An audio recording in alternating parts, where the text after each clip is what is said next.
আবার উত্তরপ্রদেশ, আবার ধর্ষণ এবং ভয়ঙ্কর সব ঘটনা।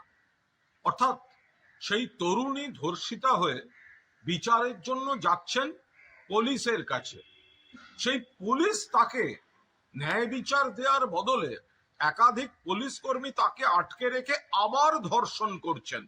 শুধু তাই নয়, তার কাছ থেকে ছিনিয়ে নেওয়া হচ্ছে টাকা, তার সঞ্চয়ের টাকা, তার স্বামীকে মারধর করা হচ্ছে।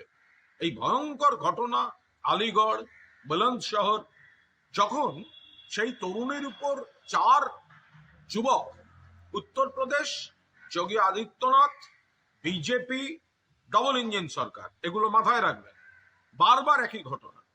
যখন তিনি ধর্ষিতা হলেন, ন্যায় বিচার পুলিশ দিচ্ছেন, আবার ছুটলেন আর এক জায়গায় পুলিশের কাছে, তখন দুজন তাকে আটকে রাখলেন, রেখে ধর্ষণ, গণধর্ষণ, বারবার এই ধরনের ঘটনা ঘটল।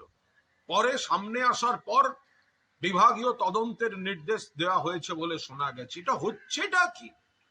আবার সেই উত্তরপ্রদেশ থেকেই এক মধ্যযুগীয় বর্বরতার খবর আসছে, যে জুয়াতে, এই যেন সেই মহাভারতের যুধিষ্ঠিরের পাশা খেলা, একজন তরুণী পণের কেস, পণ দেয়নি বলে তাকে বাজি রেখে তার স্বামী জুয়া খেলছেন, হেরে গিয়ে তাকে তুলে দিচ্ছেন 8-9 জন আত্মীয় বন্ধুর হাতে, সেখানে লাগাতার ধর্ষণ চলছে। এই ধরনের ভয়ঙ্কর দুটি ঘটনা গতকাল সামনে এসেছে।